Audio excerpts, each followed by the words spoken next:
Man releases 1.5 million balloons in Cleveland, unleashes nightmare.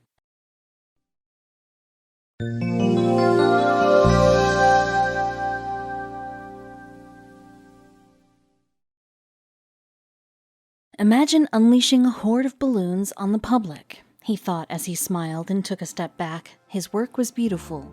Over 1 million balloons were all floating together in the tarp, barely being contained. He knew that all of the time and effort he put into this project came to this moment, but he could never have foreseen what would happen to his town once it was set free. Most of Cleveland gathered around to watch this spectacle. The public square was packed elbow to elbow with people snapping pictures and awaiting the big moment. Even helicopters circled above to get a better view of everything, but they couldn't have been prepared for what came next. In 1986, there were many things going on. Oprah had only just started her TV empire, MTV was playing music videos, and the Chernobyl disaster had just happened. There were many momentous events happening, and everyone was caught up in the craze. It was also the Guinness Book of World Records' 30th anniversary. People all over the world wanted to join in on the record breaking, and Cleveland was no different. Soon they would be remembered, but not how they imagined. Cleveland was hoping to be immortalized in the Guinness Book of World Records, and they knew just how to achieve it. Greater Cleveland's United Way is part of the Greater United Way brand. The organization's aim was to aid in impoverished groups and improve social justice. They rely mostly on donations, and when they found out that Cleveland wanted to break a world record, they knew this would be a great way to raise donations. But they didn't see the flaw in their plan. Lake Erie is situated between the United States and Canada. Of the 5 Great Lakes, it's the 4th largest. This means that it's a pretty big distance from end to end. This is a hint as to what happened and why everything went horribly wrong. Cleveland is situated right by the shore of the lake. Can you see what the problem was? In 1986, Disneyland currently held the record that Cleveland had their eye on. They knew it would be no easy task, so when Cleveland and the United Way got together, they knew they'd need the help of balloon art by Treb, a company based out of Los Angeles. Tread Heining was the owner of the company, and many people knew him for his balloon art when he was picked up by Disneyland at age 15. Heining was no small fry. His art had been seen at Super Bowls, Academy Awards, and even presidential inaugurations. But would Balloon Fest change the way people looked at him?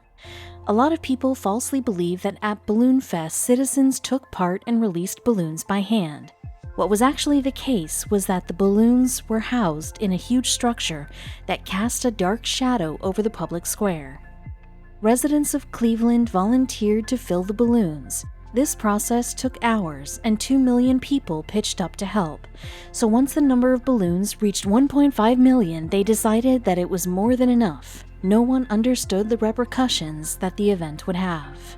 You might be wondering how this event would raise money for the United Way.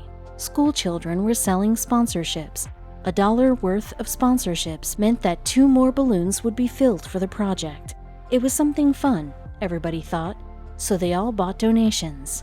They made a monumental amount of money, enough that performing the stunt would be a cakewalk. But the universe had other plans that would have everyone reeling in disbelief. The organizers had planned to pull off the stunt on a windless, sunny day. But when the day came, everyone could see clouds rolling in toward the city. They ominously sat on the horizon.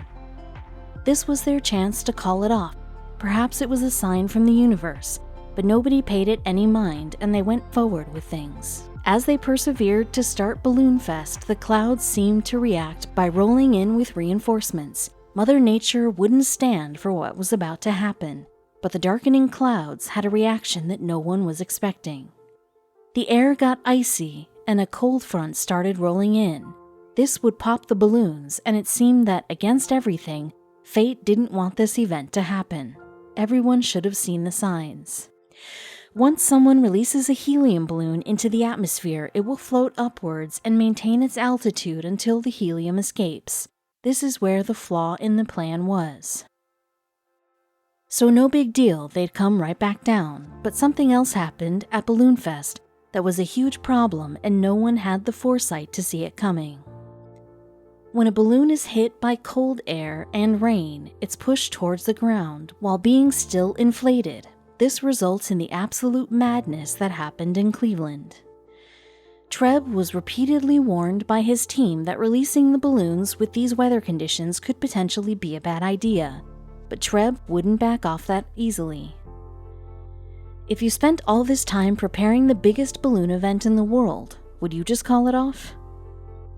There's a rumor that Balloon Fest was very close to being cancelled minutes before they let the balloons free.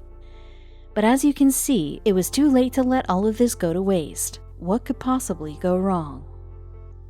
After all of these complications, Balloon Fest 86 was about to begin.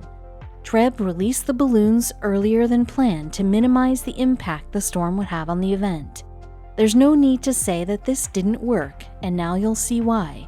It was time to release the balloons. Treb, determined to have his moment, decided that they would have to release the balloons early to get ahead of the storm. He gave the all clear, and the clear tarps holding the helium-filled balloons were pulled away, unleashing 1,429,643 balloons on the world. The balloons entered the sky slowly and mushroomed around the terminal tower like a hulking mass, littering the sky above Cleveland.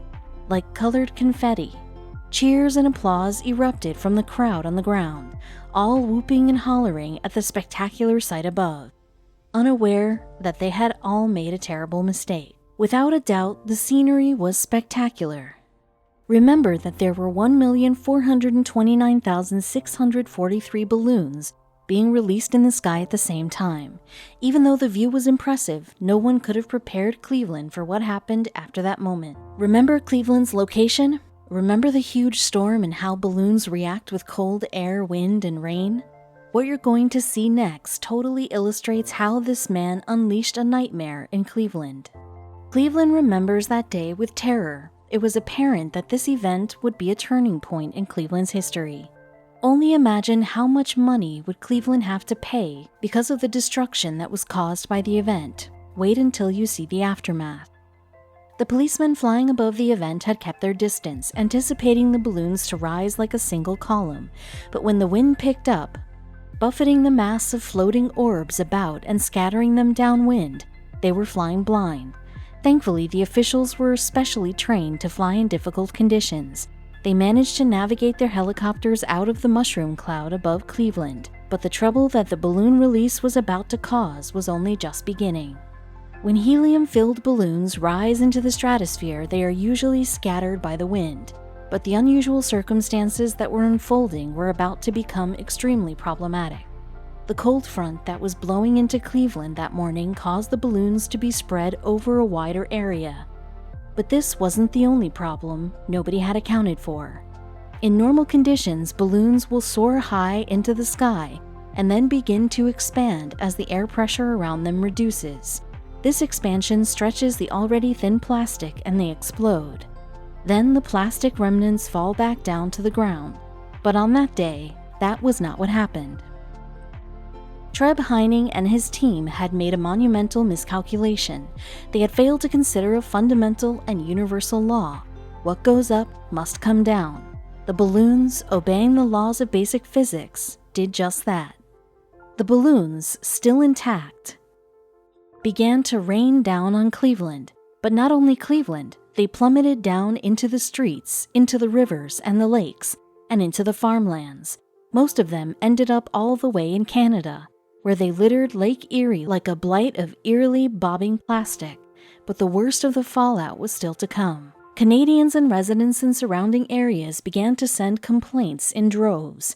Everyone was angry and astounded that such a destructive idea had passed environmental safety checks. Countless animals fell victim to the choking hazards that littered the landscape. But they weren't the only victims. Travelers on roads nearby were pummeled with masses of intact balloons, wreaking havoc on the motorways and causing accidents.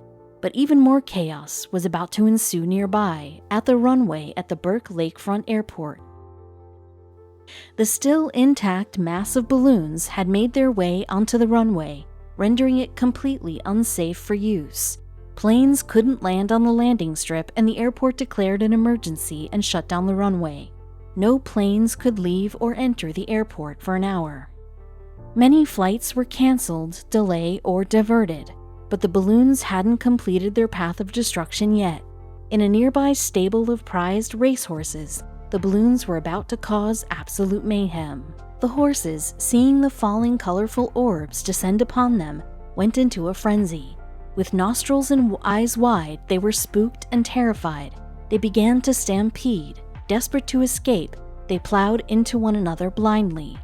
The racehorses injured themselves and were unfit to compete after the incident. Their owner, furious and wanting justice, decided to take action and sued United Way for the damages. But the tragic aftermath of what was supposed to be a frivolous stunt didn't end there. And yet, amid the fate of the racehorses and the countless wild animals, the chaos of the travel delays, and the motor vehicle accidents, the Balloon Fest 86 also claimed 2 human lives. That very same day of the balloon release, officials at Lake Erie were searching for 2 men. The men had been reported as missing after their boat had been found close to the shore, capsized and battered. Inside was a fishing rod and a fisherman's cap, all that remained of the 2 fishermen. The Coast Guards were trawling the lake as best they could, but there was one problem. Helicopters searched the area, but the thousands of balloons that had been pummeled by rain ended up in Lake Erie. All the bobbing plastic balloons that littered the surface of the entire lake made what would have been a straightforward search and rescue mission impossible. Trying to identify an orange life jacket among the teeming masses of orange balloons was like looking for a needle in a haystack. The men were eventually found 2 days later when they washed ashore, but they were sadly deceased. But there's more. Even though the balloon release had wreaked such unforeseen chaos and destruction, the aftermath was equally devastating. In short, the Balloon Fest of '86 was a nightmare. The United Way claimed that the balloons were biodegradable, but were they really? The United Way proudly stated that they had considered the environmental impact of releasing 1.5 million plastic balloons into the world. They said that these balloons would begin to degrade at about the same rate as an oak leaf does, but how long does that take exactly? Oak leaves can take at least 4 years to begin to break down naturally, and the balloons that were released on that day would go down in history as an unmitigated disaster.